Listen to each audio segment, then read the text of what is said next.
Mestre Jesus, mais uma vez,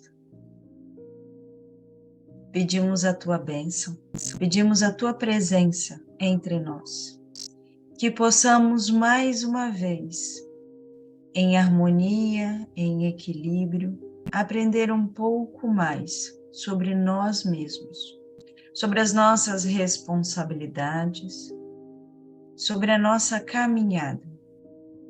Muitas vezes cheias de tropeço, de dor, de medo, mas sempre caminhando rumo ao nosso crescimento. Um caminho que, por diversas vezes, também é repleto de alegria, é repleto de beleza, mas que para percebermos e aproveitarmos toda essa alegria, essa beleza, precisamos abrir os nossos olhos, abrir os nossos ouvidos, para conseguir ver e enxergar que sempre está ao nosso lado, a nos guiar, iluminando os nossos caminhos. Obrigada, Mestre, mais uma vez, que assim seja. Boa noite novamente.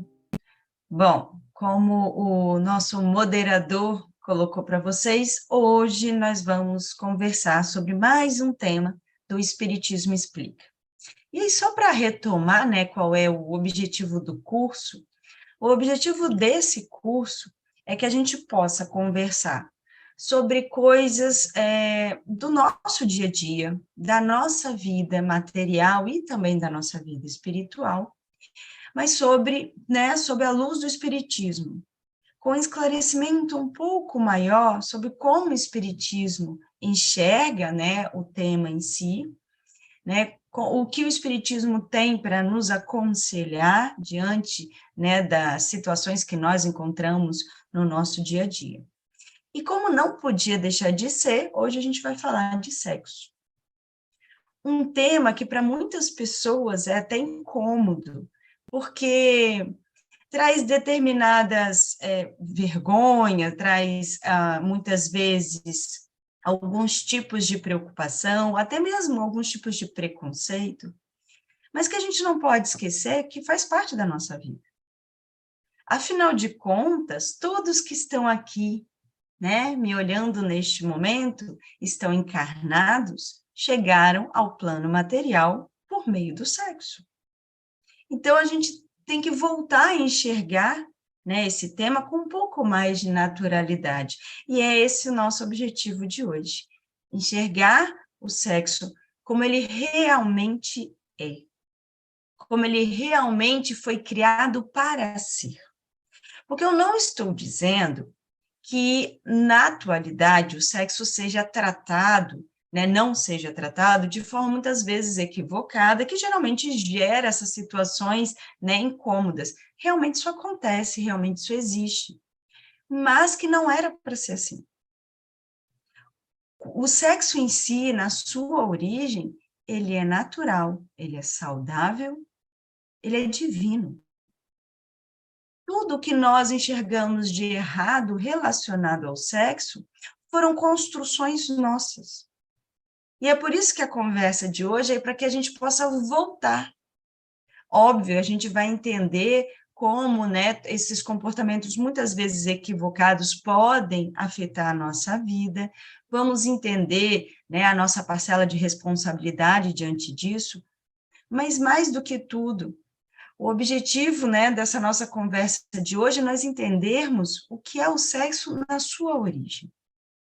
E já que estamos falando de origem, vamos para a origem, então, né, dentro da questão religiosa. Quando, né, para aqueles que conhecem a Bíblia, quando nós pegamos a Bíblia, né, os primeiros livros da Bíblia, onde está ali toda a descrição da origem, né, da vida em si, quando a gente pega a Gênesis, o livro da Gênesis, nós não vemos ali o sexo sendo tratado, né, de uma forma tão direta, né, não vai ter a palavra ou uma descrição tão direta, mas nós conseguimos perceber a presença, sim, do sexo em vários momentos. Só que por que não é tão direto? É porque ele é tratado de uma forma tão sutil e tão natural que a gente nem percebe que está ali. Então, por exemplo, compreendendo que nós sabemos que toda aquela descrição da questão do Jardim do Éden, Adão e Eva, é uma alegoria para poder explicar algo muito mais complexo. Vamos entender, né, que com a criação de nós humanos, com a nossa criação, né, o sexo ele já existia, muito antes mesmo de nós humanos existirmos. Afinal de contas, outros animais também chegam ao plano material por meio do ato sexual. E assim como acontecia, assim como o sexo dentro, né, das outras espécies é algo natural, é algo saudável, é algo necessário, na nossa espécie também foi. Na descrição que nós temos no livro da Gênesis, por exemplo, nós vemos, né, a criação do homem, a criação da mulher, e aí a gente sempre tem uma frase, né, que é colocada como dita por Deus, que é crescei-vos e multiplicai-vos. Como? Se não pelo sexo. Por que não era colocado ali com um tom pesado ou com um tom de reprovação? Porque não era reprovável. Porque o sexo é natural. O sexo é o meio pelo qual a lei da reprodução se faz possível. Quando Kardec, no Livro dos Espíritos, descreve as leis morais, né, ele descreve lá a lei da liberdade, a lei do amor, ele vai descrevendo todas as leis. Uma delas é a lei da reprodução. A reprodução é que nos permite chegar ao plano material.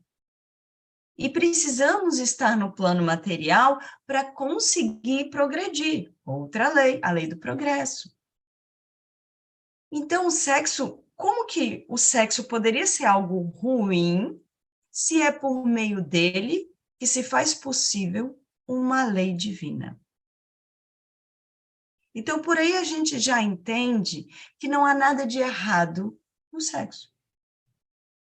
O sexo é sim algo saudável, é sim algo natural, e se compreendermos que é por meio dele que se faz possível a lei da reprodução, o sexo é algo divino. Mas aí podemos, né, refletir então da seguinte forma. Tá, mas aí você está associando o sexo à reprodução.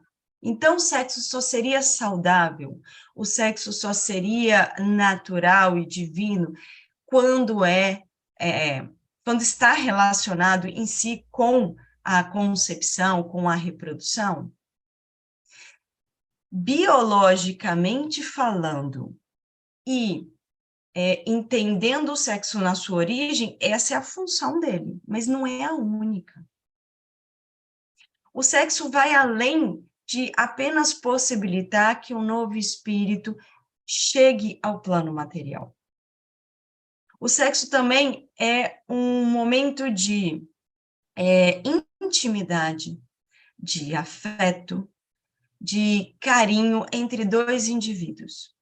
Dois indivíduos que têm, neste momento, inclusive, a possibilidade de uma troca energética intensa.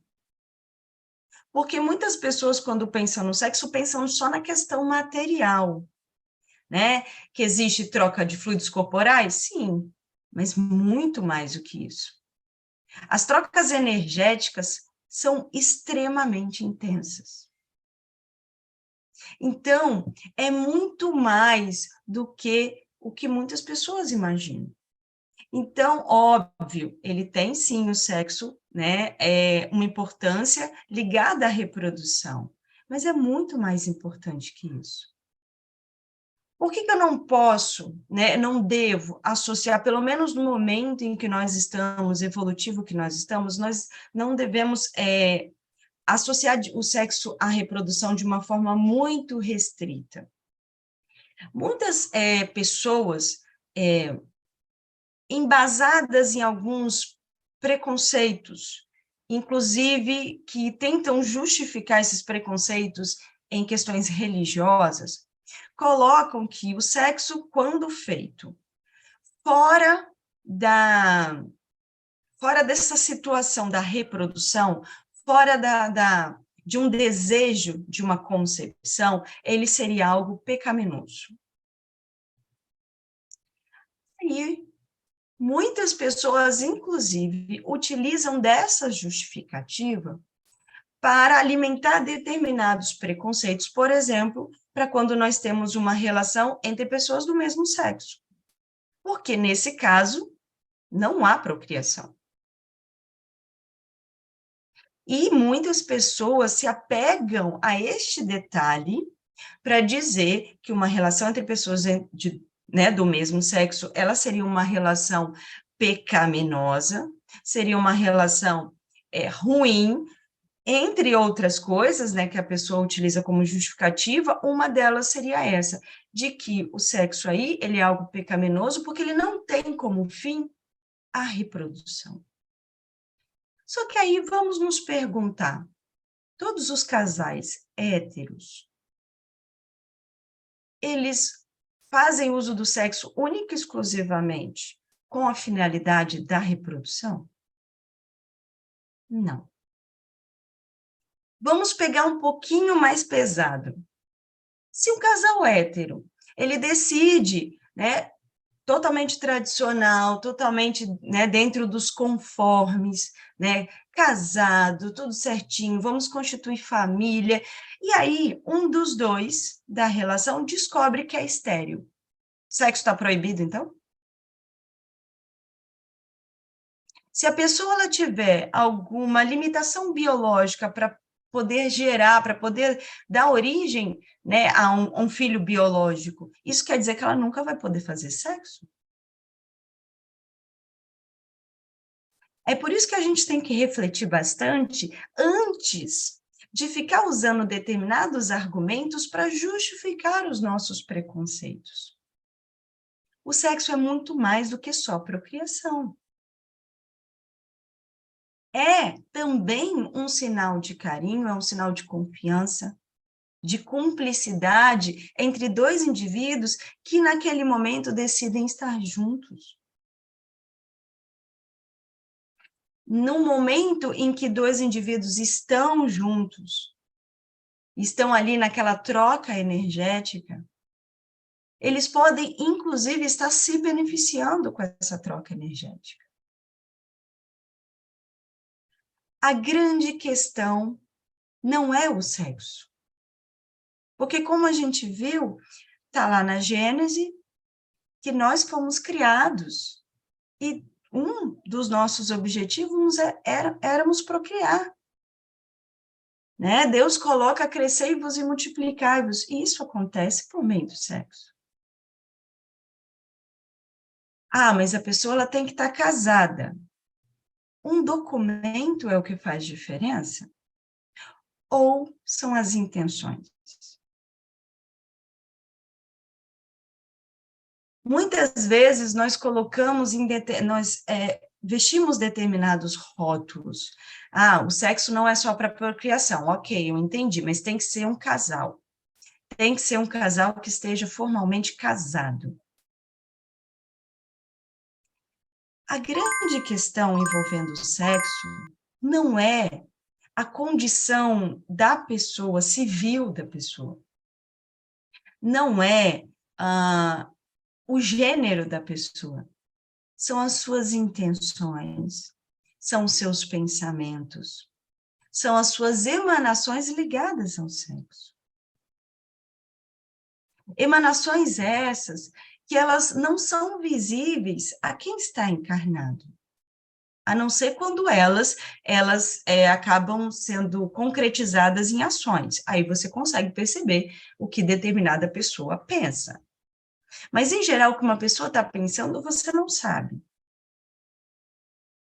Então, como? Quem sou eu para julgar que forma que uma pessoa vai utilizar do sexo, se está errada ou não está?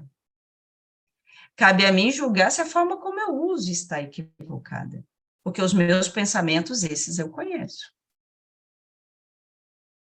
Voltando na Bíblia, né, nós temos essa passagem inicial né, da Gênese, né, que, apesar de alegórica, ela é muito bonita, ela descreve a questão do Jardim do Éden, e aí chega o momento em que Adão e Eva seriam expulsos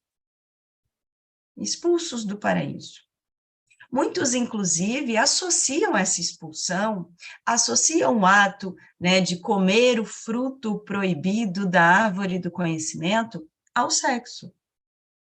Inclusive, muitas pessoas utilizam, né, o termo pecado original ao sexo.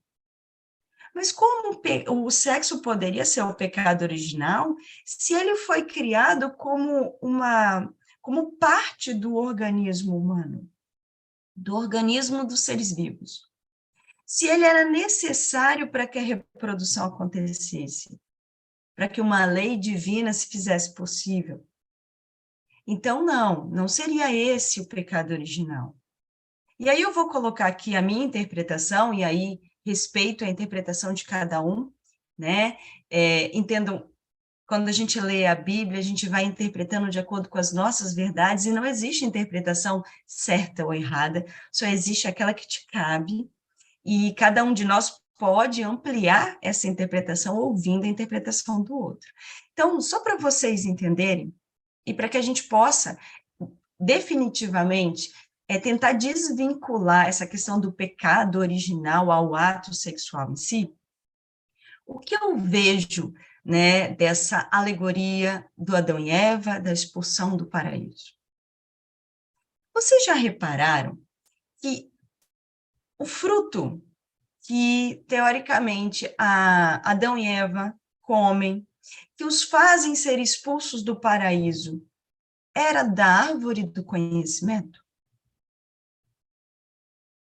E aí vale uma reflexão. Por que comer do fruto da árvore do conhecimento? Né? Aí tem a descrição na Bíblia, o conhecimento do bem e do mal, mas por que comer a árvore do fruto, né? O fruto da árvore do conhecimento nos faria ser expulsos do paraíso? Porque esse seria um pecado. Será que esse conhecimento adquirido, na verdade, não é apenas uma forma de mostrar o ser humano evoluindo e passando, a partir daquele momento, a ser responsável por suas ações? Porque quando nós pensamos na evolução humana, e aí eu falo material e espiritual, nós entendemos que a humanidade, no início, ela é extremamente ignorante e pura. Fomos criados puros e inocentes, puros e ignorantes. Enquanto éramos muito, muito, muito ignorantes, nós não tínhamos o livre-arbítrio que temos hoje. Mas também éramos protegidos de muitas das consequências das nossas ações. Por quê? Porque não conseguiríamos aprender com essas consequências, dada a nossa ignorância.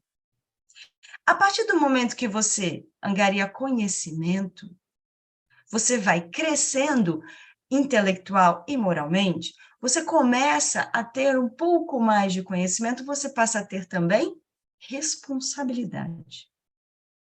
Você passa a ter o livre-arbítrio, mas também começa a sentir na pele a lei de causa e efeito. E é assim que eu vejo a tal expulsão do paraíso. Ser expulso do paraíso não é ser punido, é sair daquela zona de proteção extrema que nós tínhamos no início da nossa evolução.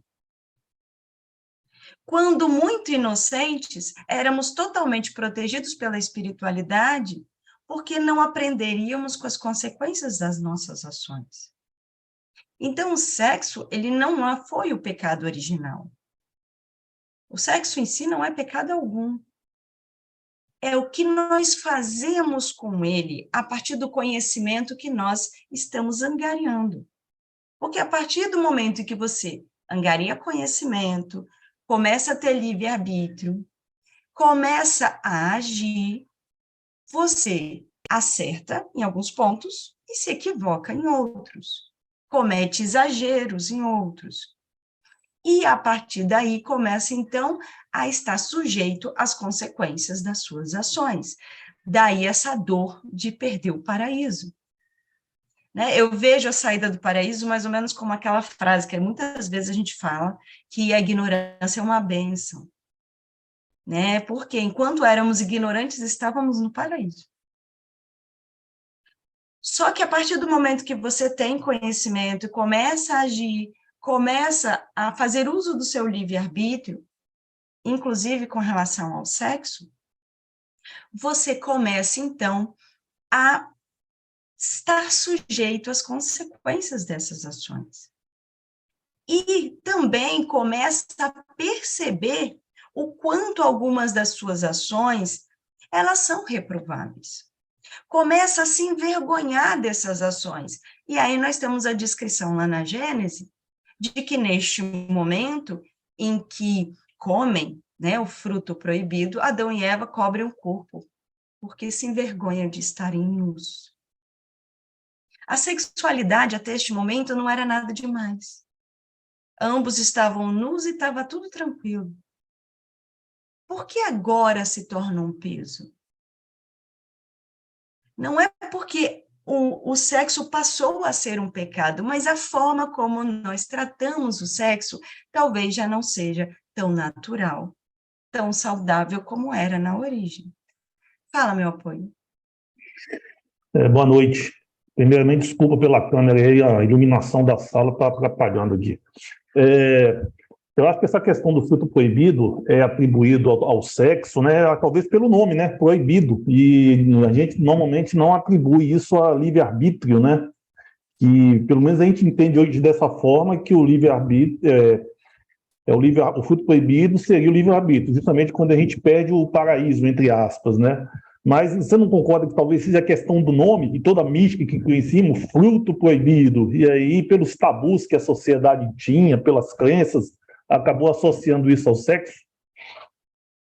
Com certeza, né? Com o passar do tempo, na verdade, eu acredito que a criação, inclusive, do termo fruto proibido veio, né, da nossa dificuldade de lidar com as ações que nós estávamos cometendo relacionadas ao sexo em si, né, que se tornou algo proibido, eu não devia ter feito. Mas a questão é, será mesmo que Deus...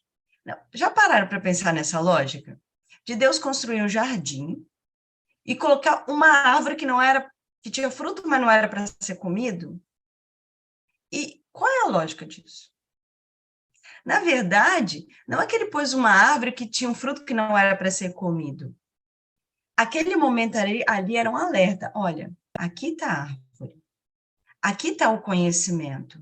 Só que para comer desse fruto, você tem que ter responsabilidade. Nunca foi proibido, mas precisa da responsabilidade. Por quê?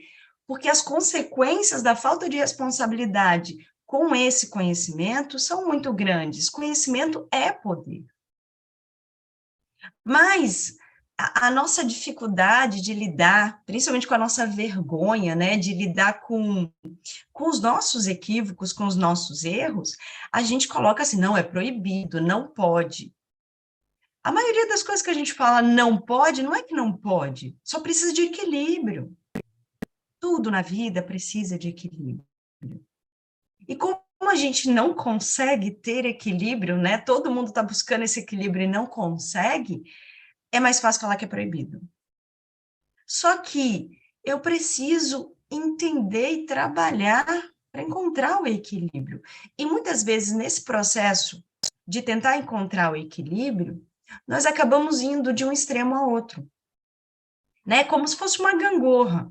O equilíbrio está no centro, mas até eu conseguir ficar no centro, muitas vezes eu pendo para um lado, eu pendo para o outro, né? Ou vou para um extremo de fugir e falar que é proibido, que é errado, que não pode, ou para o extremo de fazer sem responsabilidade e achar que é tudo liberado.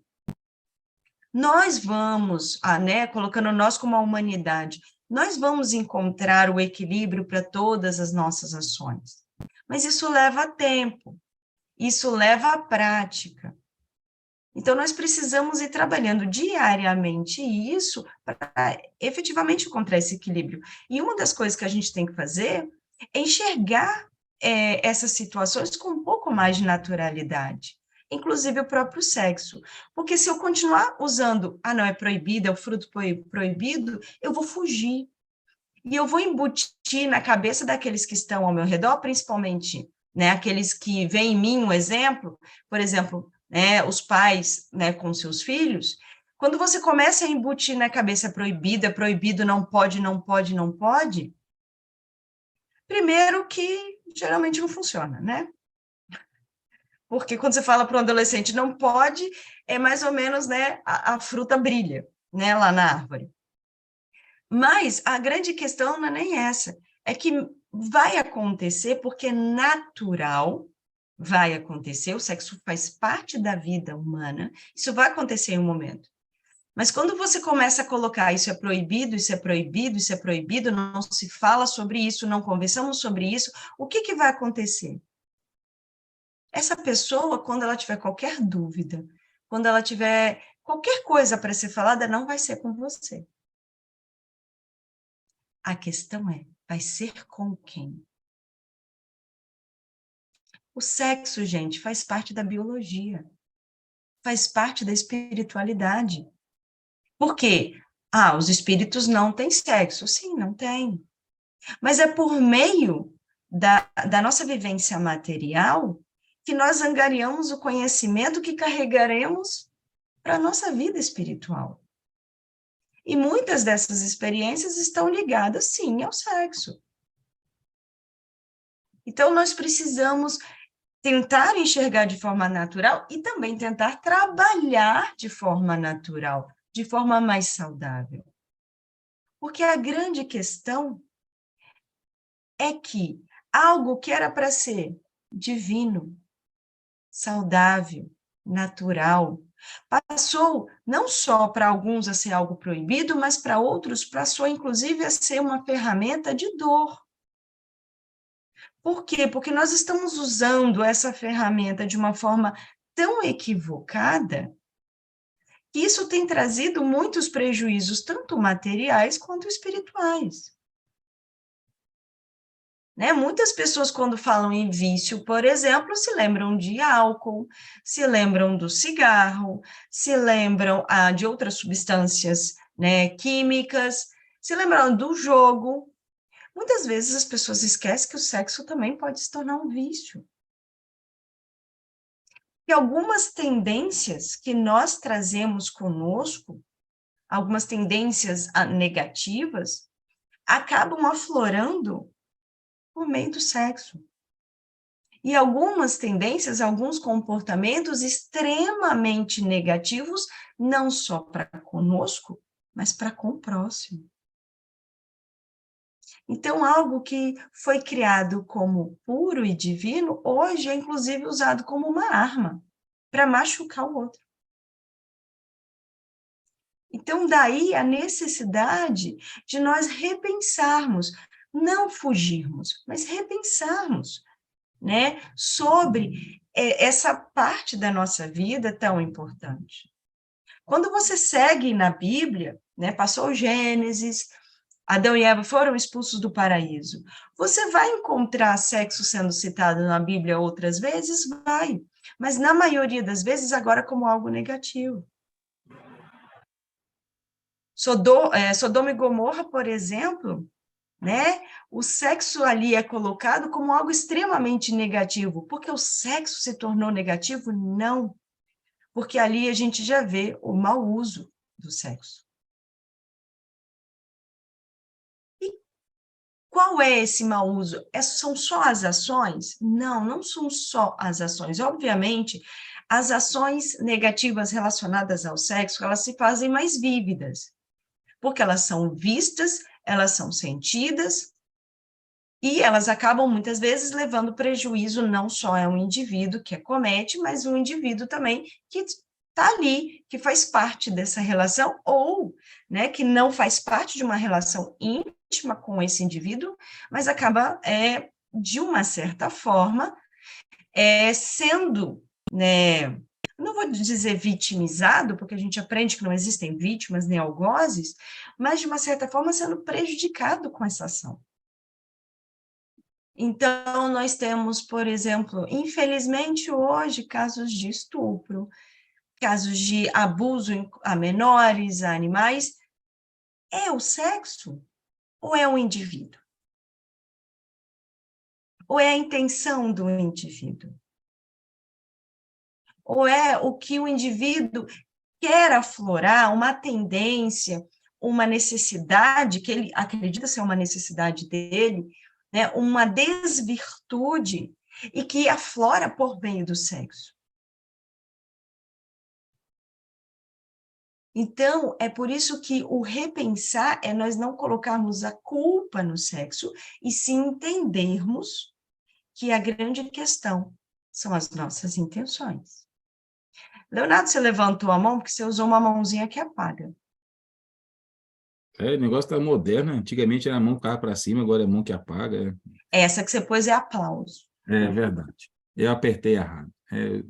Mas eu levantei a mão porque Denise fez uma pergunta no chat, disse assim, podemos dizer, então, que a igreja tem participação nessa visão distorcida? Eu não gosto muito de dizer a igreja. Sabe por quê? Porque o que é a igreja? Muitas vezes a pessoa associa a igreja, a instituição igreja, à instituição religiosa. São as pessoas. As pessoas desvirtuaram. As pessoas distorceram essa visão.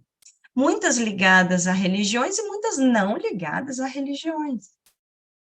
A questão é que a religião, durante a história, o que ela faz? Ela vai surgindo como um freio, e um freio necessário.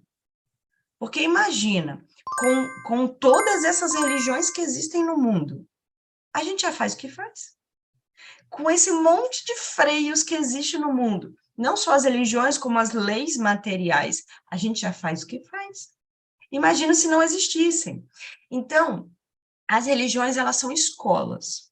Escolas que vão tentar nos ajudar a lidar melhor com o nosso eu, né?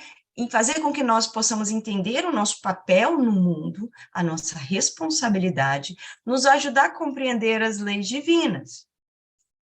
E aí, dentro desse auxílio que a religião faz, uma das coisas que ela faz é tentar direcionar a nossa visão para o que é correto e o que é, não vou dizer reprovável, mas que deve ser evitado.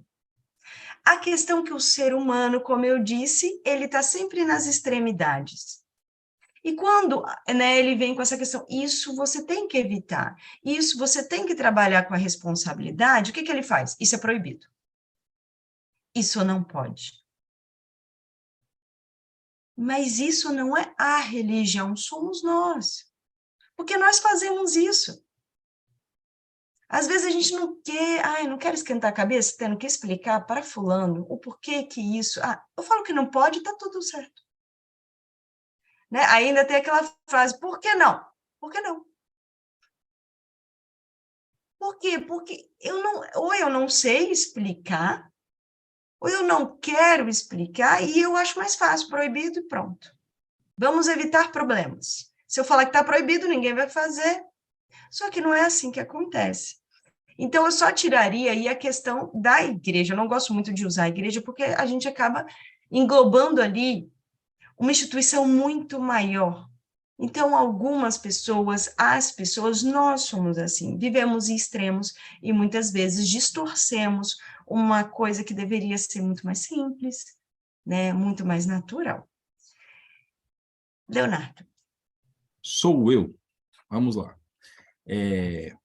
Você pode falar um pouco mais sobre o sexo dentro das leis divinas?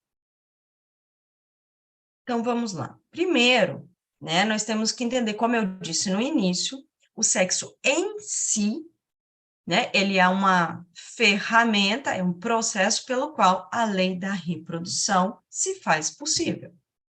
Né? Segundo a lei da reprodução, todos nós, né, ao reproduzirmos, né, nós permitiremos, então, que mais um irmão chegue ao plano material. Mas o sexo, ele também vai estar entremeando aí todas as demais leis. Por quê? Porque nós também temos a lei da liberdade. Todos nós temos o livre-arbítrio. O livre-arbítrio de agir de acordo com o que nós acreditamos ser o certo, dentro das nossas possibilidades. Nós também temos a lei de causa e efeito, que nos permite o nosso progresso. Então, muitas vezes, cometendo alguns equívocos e exageros dentro, não só do sexo, mas em relação a vários outros comportamentos, nós vamos ter consequências dessas nossas ações. Mas essas consequências não são punições, porque Deus é justo e nos ama, como nós vemos na lei da justiça e do amor. Mas a grande questão aí é que nós vamos aprender, nós vamos sempre estar progredindo. Então, todos os nossos equívocos, todos os nossos exageros, eles também fazem parte do nosso crescimento, né? O nosso corpo, ele foi nos dado como uma ferramenta para que nós pudéssemos aprender. E, como um corpo biológico, ele tem o sexo como parte disso, né? Existem hormônios que estimulam, né, ao sexo em si. Existe toda uma questão voltada para que o sexo efetivamente aconteça. Biologicamente falando, né, quem um dia tiver uma curiosidade de buscar saber como funciona biologicamente falando, é como se o organismo, né, o nosso organismo, ele sempre estivesse em um complô para que a reprodução acontecesse. O corpo, ele funciona em prol disso. Então, né, sempre o estímulo ao sexo vai existir. Por quê? Porque o corpo, ele foi programado biologicamente falando para isso. E aí você querer negar isso, e você falar, não, o que você está sentindo, esconde. Finge que não está sentindo. Finge que não é com você, isso é no mínimo cruel. Nós precisamos sentir e entender o que o nosso corpo nos pede, mas trabalhar isso de forma responsável. Porque as consequências da nossa irresponsabilidade, também com o sexo, vão não só recair sobre o nosso espírito, mas sobre o nosso corpo material. Fala, apoio, depois o Leonardo. Sobre essa questão que você estava falando aí do ser humano negar, né, aquilo que ele está sentindo, o desejo, tem uma fala da Joana de Ângeles muito interessante, e ela cita Freud, né? Freud, com muito acerto, descobriu na libido, que é o desejo sexual, a resposta de inúmeros transtornos psicológicos e físicos, psiquiátricos e comportamentais que afligem o ser humano, quer dizer, ou seja, né, o sexo muitas vezes pode ajudar o ser humano na cura de tratamentos psicológicos, né? Ele pode tanto ser a cura quanto a doença. Depende de como você lida com ele. Por quê? Porque muitas pessoas têm traumas ligados justamente a questões sexuais. Traumas muito pesados, inclusive alguns que perduram de uma encarnação para outra. Traumas ligados a comportamentos sexuais inadequados, né? Ou que elas sentem, ou que elas sofreram, né, por outra pessoa. Ou dessa repressão, que é muitas vezes negar o que sente, negar o que deseja, e ela se sentir suja, ela se sentir uma pessoa, um monstro, uma pessoa errada, porque ela está sentindo algo que para muitos é proibido. Então, se ela tiver essa possibilidade de conversar, de entender, de ter a compreensão daqueles que a rodeiam, né, de falar assim, não, vamos conversar, o que você está sentindo? O que a gente pode, né, aprender com isso? Como canalizar isso de uma forma saudável? Né? Desmistificando, né, muitas coisas que durante a história foram embutidas na nossa cabeça, isso nos livraria, sim, né, muitas vezes, de vários traumas, de várias situações. Mas nós estamos caminhando para isso, né? Hoje, por exemplo, a gente está conversando sobre sexo. Quem diria que um dia isso ia acontecer numa palestra espírita? Mas, gente, Kardec citou sexo, né? Ele fala sobre sexo no Livro dos Espíritos.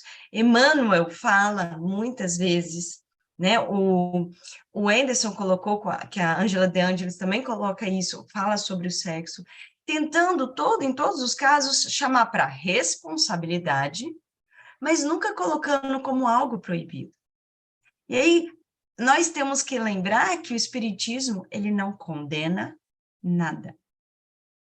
O que ele faz é chamar a responsabilidade. Nada é condenável, mas você tem que avaliar bastante o que você está fazendo, porque isso vai ter consequências. Então, o sexo ele não é condenável, mas ele precisa ser trabalhado com responsabilidade para que as consequências sejam benéficas e não prejudiciais. Diga, Leonardo. Vamos lá. Sei que já foi falado, mas o porquê que o homem teve a necessidade de ser freado no sexo como se fosse algo terrível? O freio, né? Vou fazer uma analogia assim, né? Bem esdrúxula para ver se fica fácil. Vamos imaginar nós dirigindo, né? Num carro. A estrada enorme na nossa frente. Aí você está seguindo. Daqui a pouco você se empolga. E aí já passou dos 100 km por hora, 200 km por hora, 300 km por hora. O que acontece? Quando passa alguém, de repente, no meio da rua, se você estivesse devagar, se você estivesse dirigindo com responsabilidade, o que você faria? Frearia, deixaria a pessoa passar. Agora, como você está correndo, de uma forma desenfreada, enlouquecida, o que você tem que fazer? Enfiar os 2 pés no freio. E muitas vezes vai capotar com isso. É isso que acontece. O freio foi necessário porque a gente já devia ter freado antes alguns comportamentos nossos. Mas a gente costuma pisar no freio só quando o negócio está em cima, né? Quando o acidente está ali, tá na margem. E aí, nesse momento, o que você faz? Enfia os 2 pés no freio e isso traz um certo incômodo, isso traz dor, né? A gente capota às vezes, né? Porque é um baque muito grande. Mas às vezes é necessário, por quê? Você devia ter freado antes. O que é o frear antes? O que seria frear antes? Na verdade, seria você dirigir com responsabilidade, numa velocidade ideal para que, se algo acontecesse, você tivesse tempo de pensar e agir. Mas não, nós queremos viver a toda, como se não houvesse amanhã. Tudo é para hoje, tudo é para ontem, né? Eu quero sentir o prazer, é agora. Ah, isso vai me fazer mal? Não importa, amanhã eu lido com isso. E aí a gente quer tudo hoje, tudo intensamente. Então, às vezes, o freio é necessário.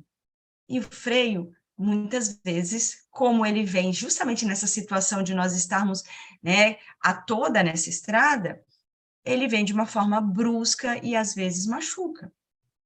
Mas ok, freou. O que a gente tem que fazer? Vamos agora dirigir com responsabilidade. Mas não, a gente acelera de novo. Então, a questão, de novo, é o equilíbrio, é ponderarmos, é trabalharmos os nossos dias, né, as situações que nós vivenciamos, de forma mais ponderada, mais equilibrada. Fala, Apoio. Se a gente for analisar bem a questão histórica, né, a época que Jesus esteve aqui de passagem na Terra, a outra cultura que contrastava,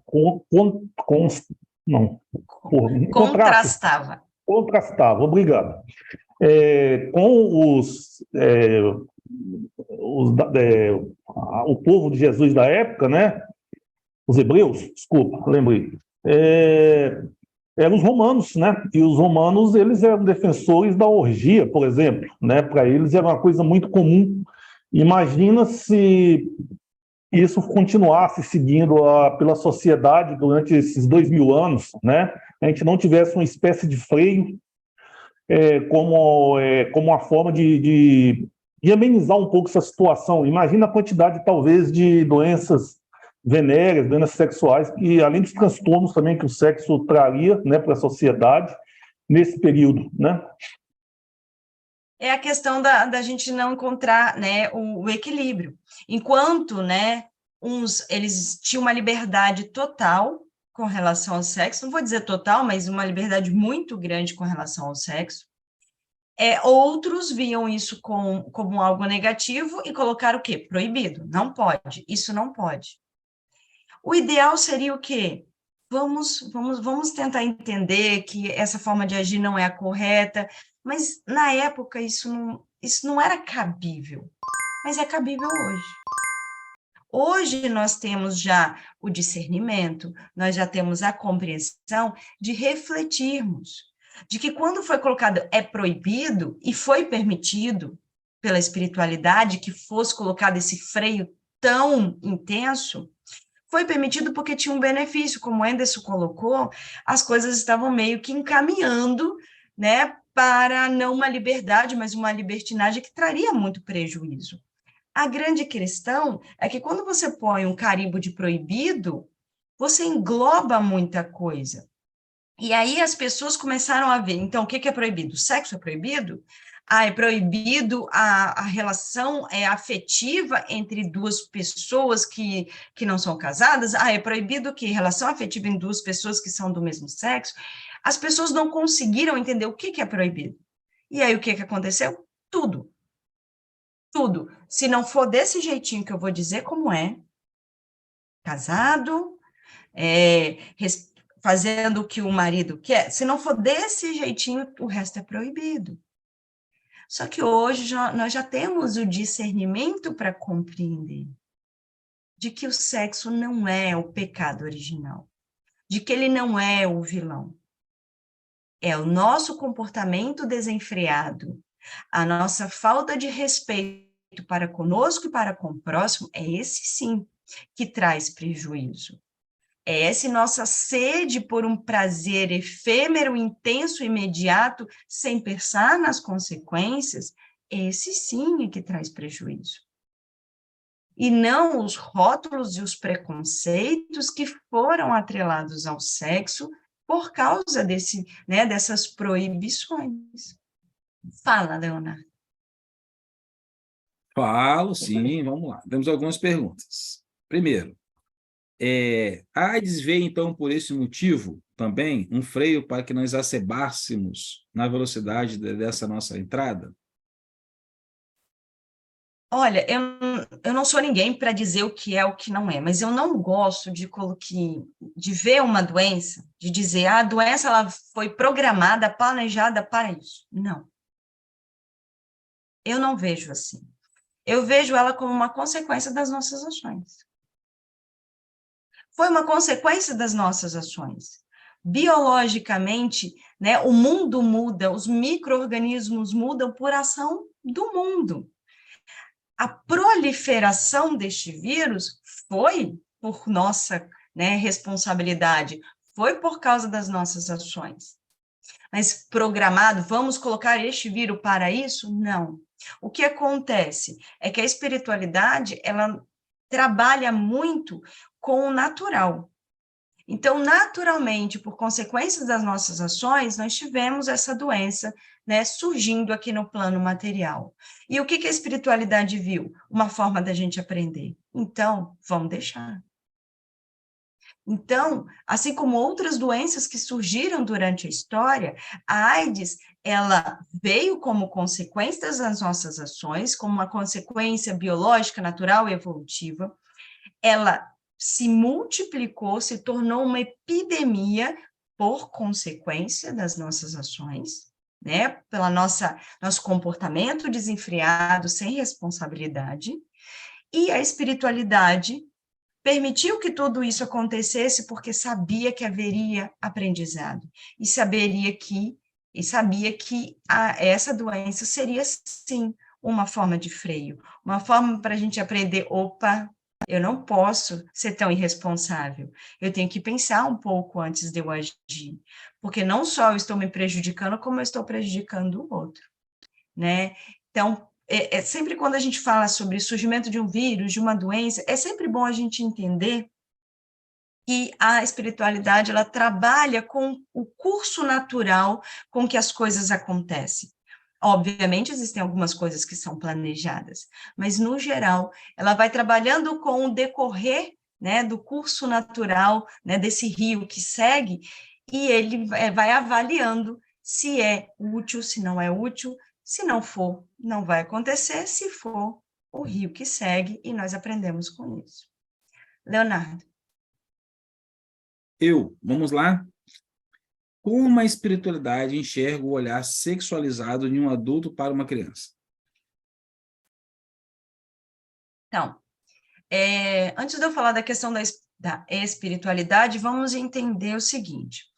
Existe, inclusive, terminologias para isso. As parafilias, né, são distorções de comportamento ligados ao sexo. Existem vários tipos de parafilia, né? A pedofilia, a zoofilia e assim vai. Não tem como a gente enxergar uma única raiz para estes tipos de comportamento. Então, a pessoa que tem esse tipo de comportamento é porque aconteceu isso, isso, isso. Não. Porque cada um reage a uma forma diferente ao que vivencia.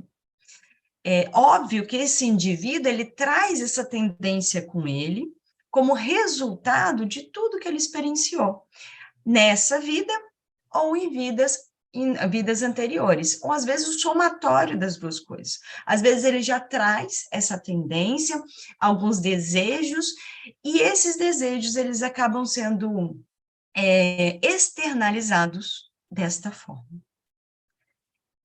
Como a espiritualidade enxerga isso? Como ela enxerga todos os nossos erros?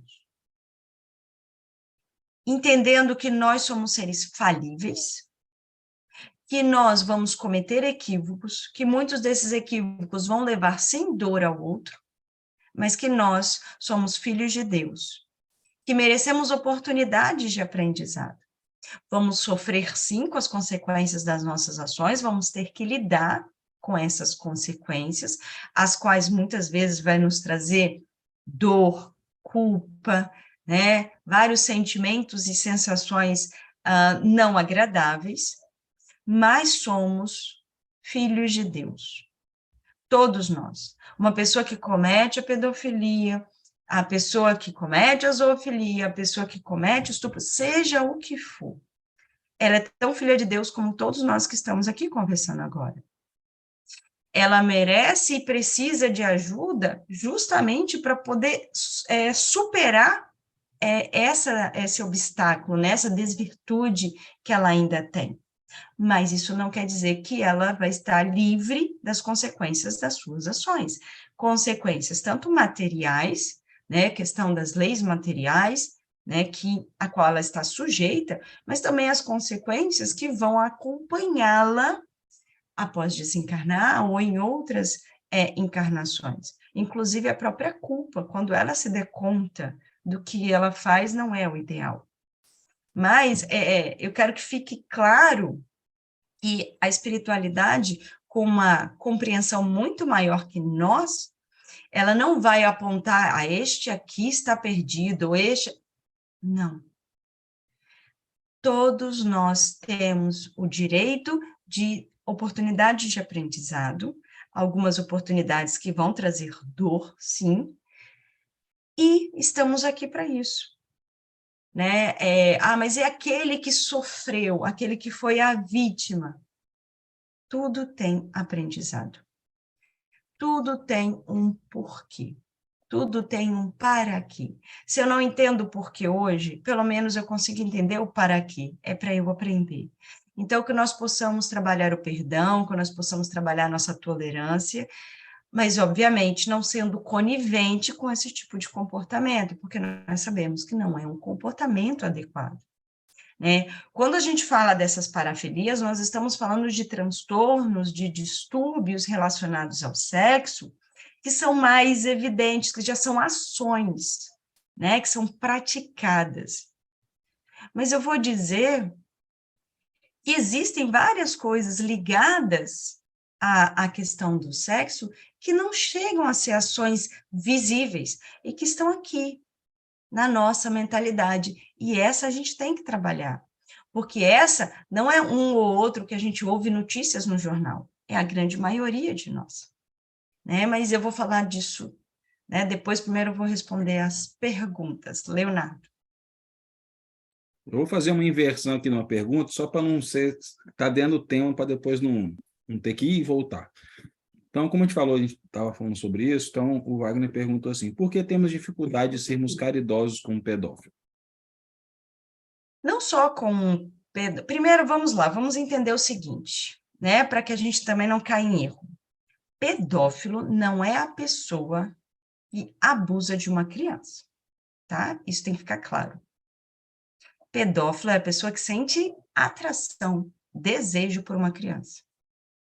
Qual é a diferença? Um pedófilo pode viver 99 anos e nunca encostar em uma criança.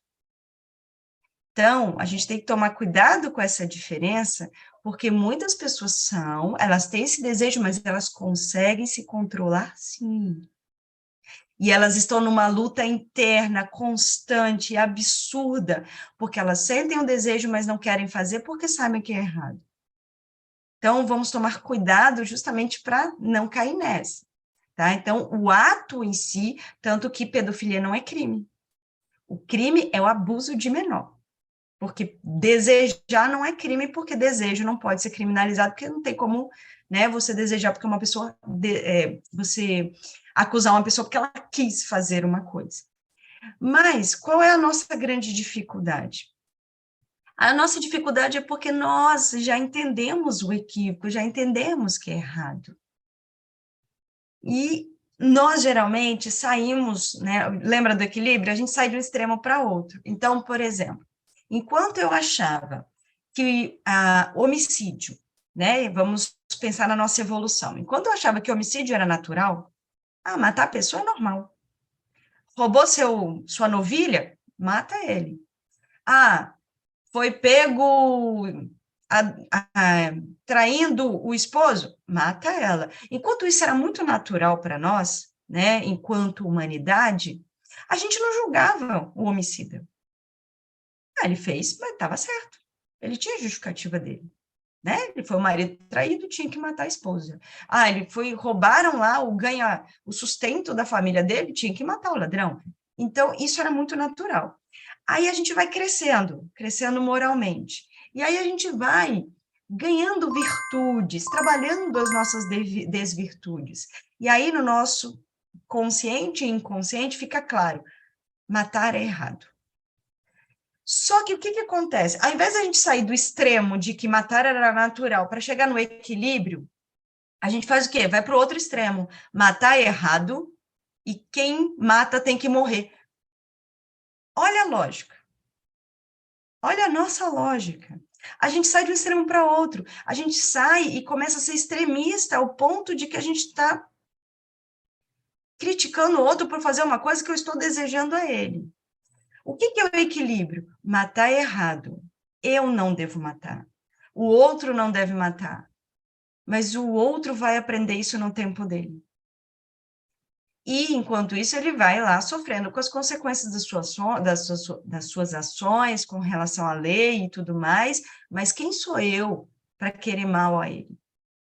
Mas nós sempre estamos indo de um extremo ao outro. Então, como a pedofilia, para a maioria de nós, é uma atrocidade muito grande, a gente vai para um extremo de achar que esse é um monstro que tem que ser extirpado, né, do mundo. Mas esse monstro é um ser humano, é o seu irmão, que muitas vezes está num conflito interno e não consegue lidar com esses desejos, vai sofrer bastante ainda com isso, vai ter que lidar com todas as consequências das suas ações, mas um dia, numa encarnação futura, Deus sabe quando, tempo de cada um, ele vai aprender. Então, no nosso processo de crescimento, a gente acaba saindo de um extremo ao outro, mas isso é natural, que a gente tem que pensar. Se eu estou com tanto ódio, querendo tanto mal para alguém, peraí.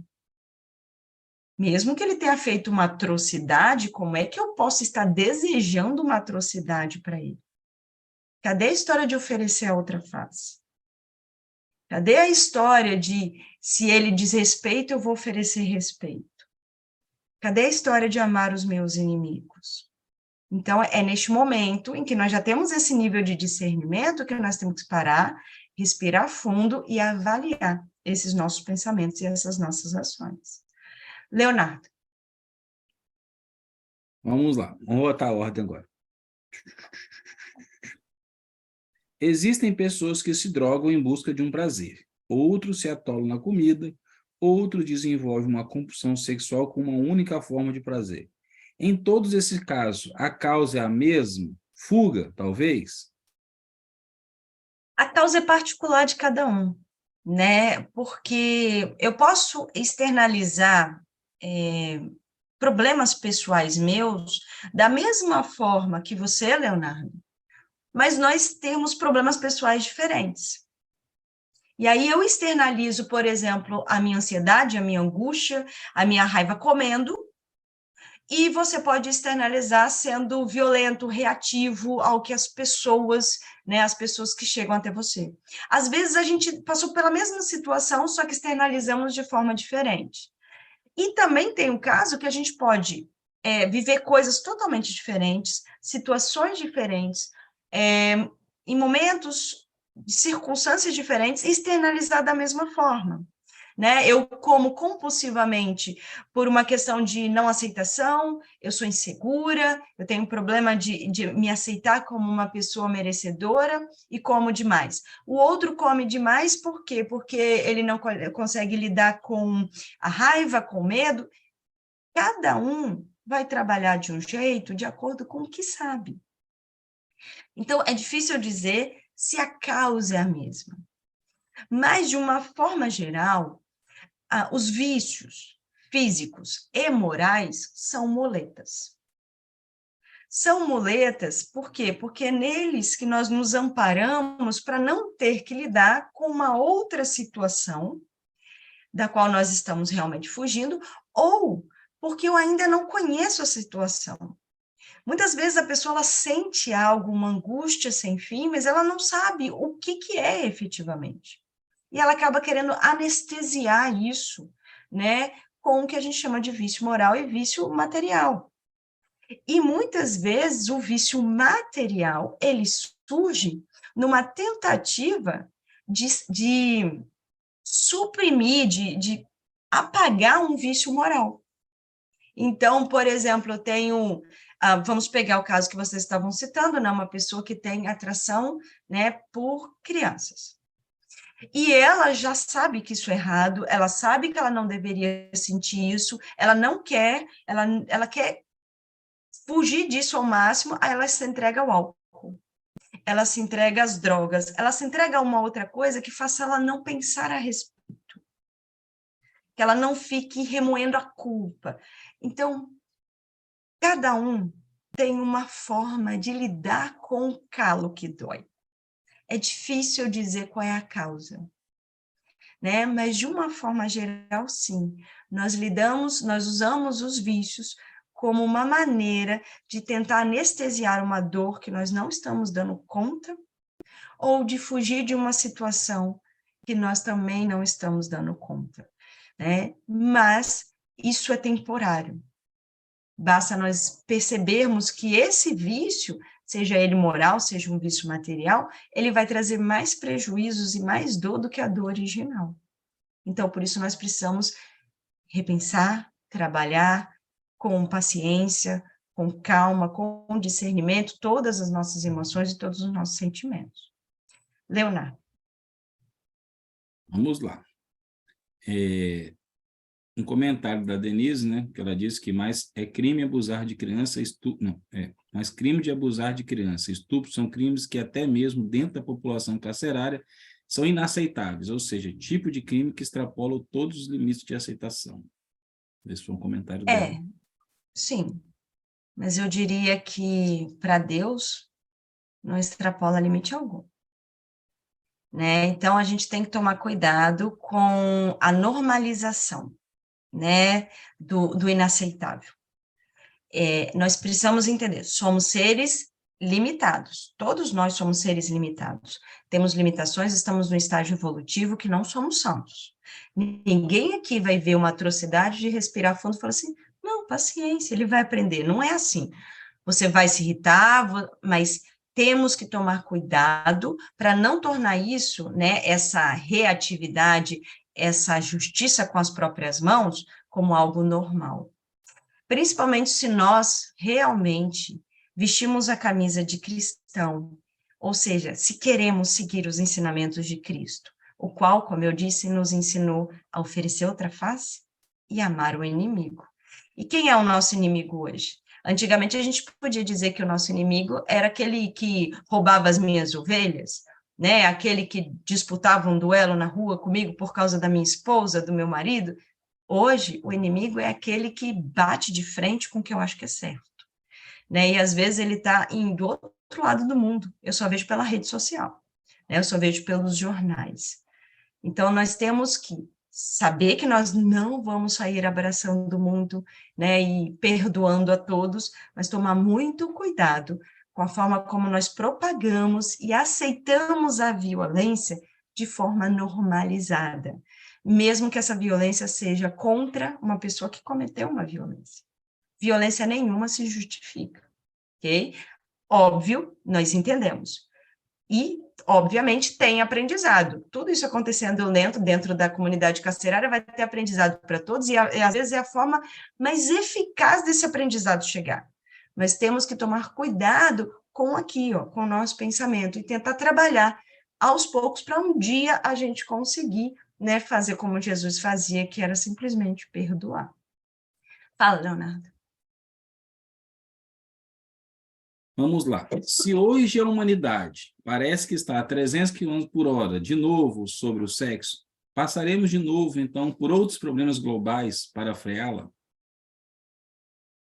Se continuarmos assim, sim.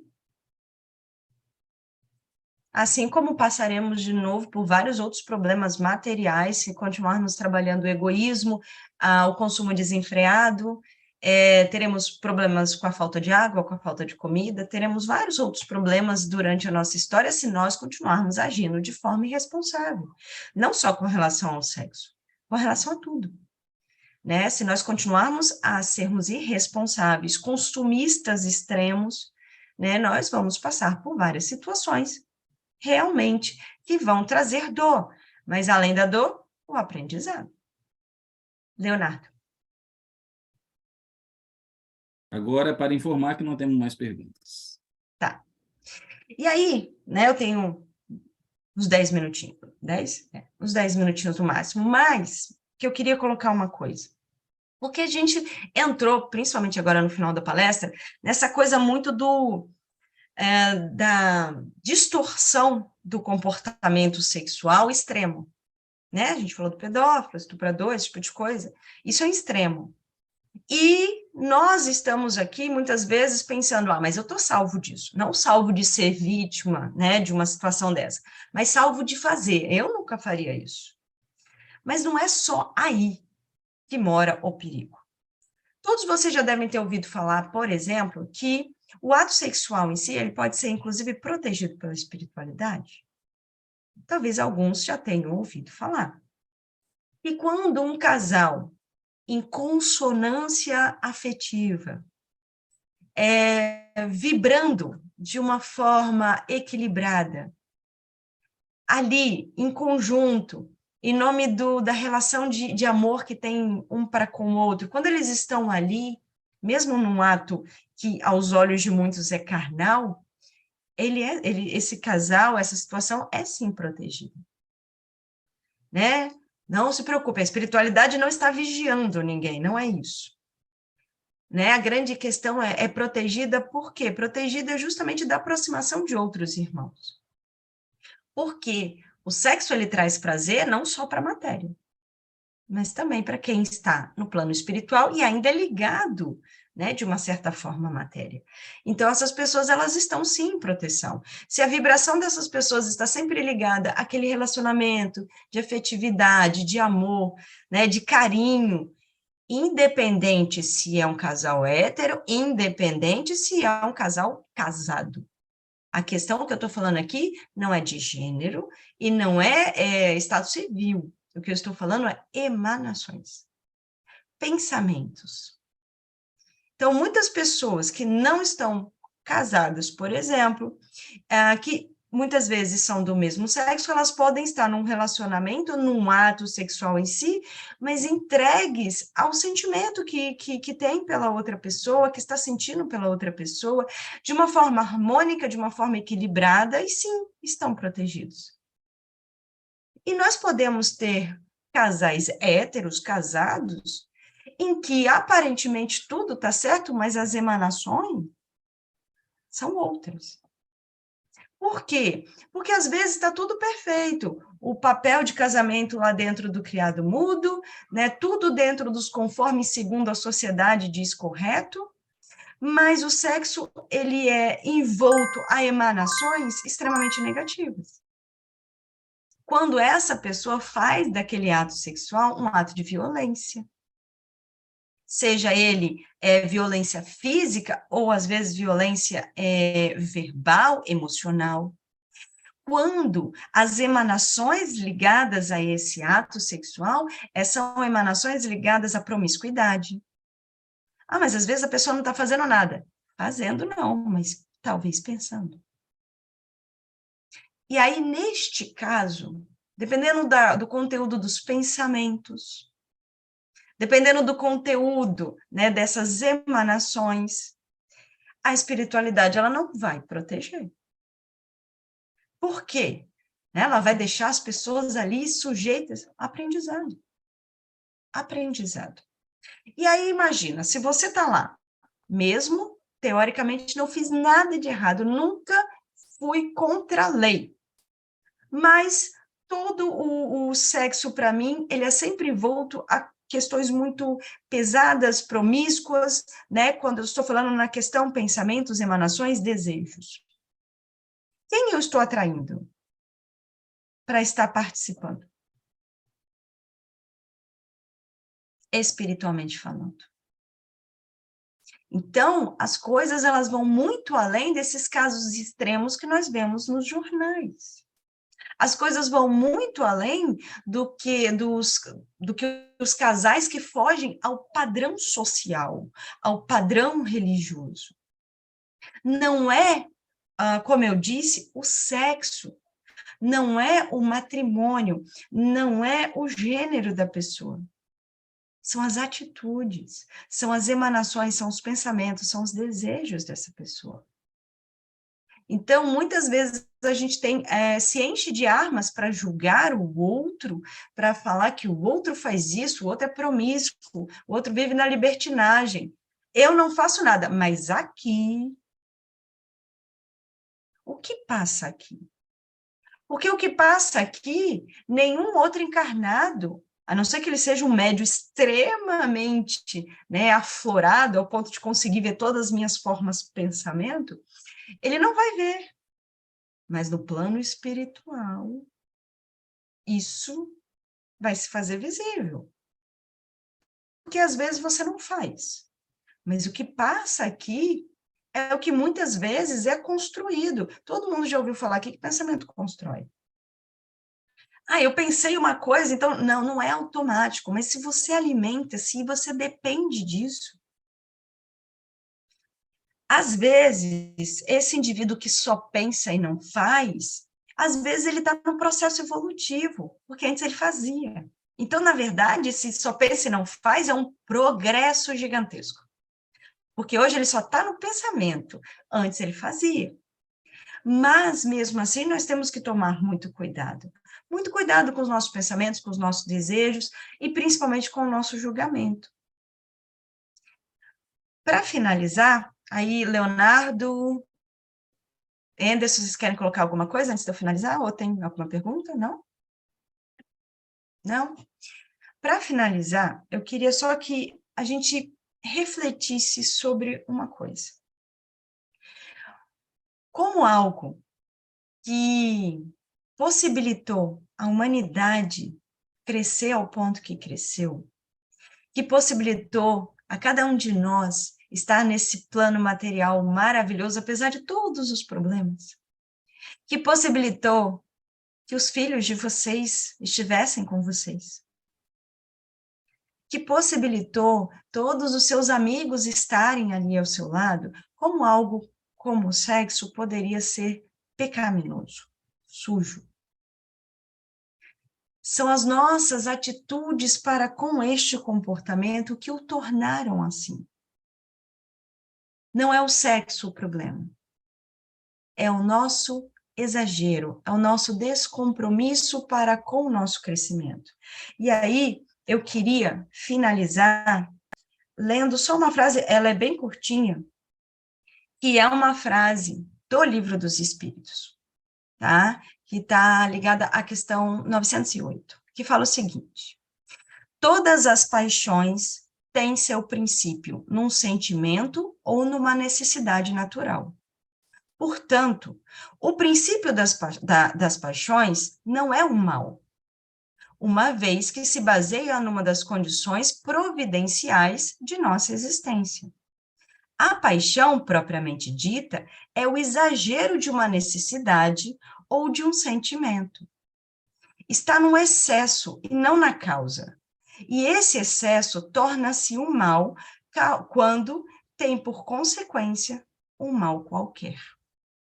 Então, o que é colocado aqui no Livro dos Espíritos, que a causa, a origem, ela não é o problema, é o exagero. Então, o amor não é um problema, mas é o amor irracional, o amor com posse, com apego, esse é um problema. O amor próprio, cuidar de mim, não é um problema. É o egoísmo extremo, achando que só eu que tenho que receber, que eu sou o melhor do mundo. Sim, isso é um problema.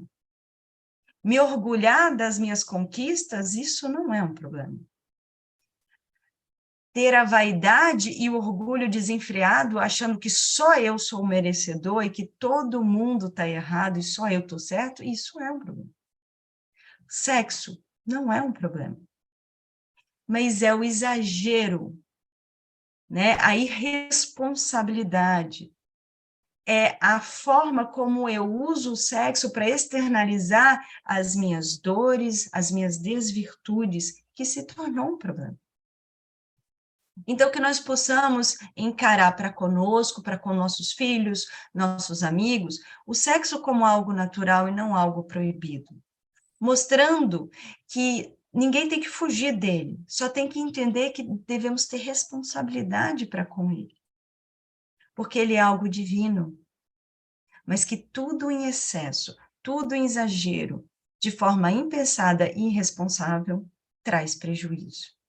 O equilíbrio é o que a gente busca para tudo na vida, inclusive para o sexo. Bom, eu espero, né, que a nossa conversa possa ter sido interessante. Qualquer dúvida que surgir, lembre-se, a fraternidade, ela também pode responder, né, de outras formas. Então, nós temos a postagem que foi feita do Espiritismo Explica sobre o sexo, e as perguntas podem ser feitas por lá também. Né? A gente sempre está aberto a isso, a essa conversa de aprendizado, de engrandecimento a todos nós. Então, eu queria pedir o meu moderador para fazer a oração, para a gente finalizar, e agradeço a todos de novo.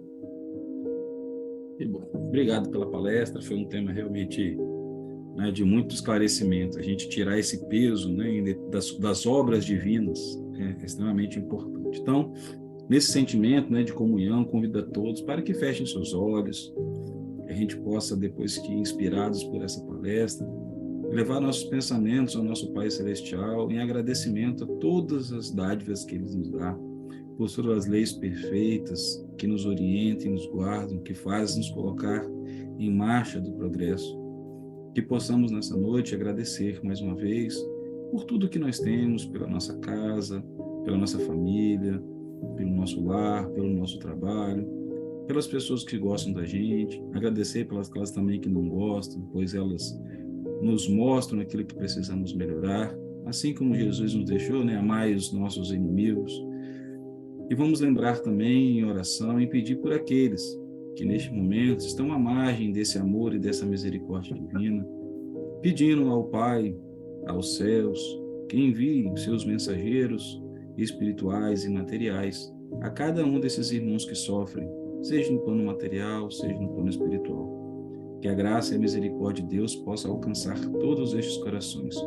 E peço, Pai, nesta noite, que proteja cada uma das pessoas que participaram desse curso, que cada uma das pessoas que vão ver essa palestra depois, que o Senhor possa se fazer presente na vida de cada um deles, abençoando e guardando, dando muita saúde e muita paz a todos.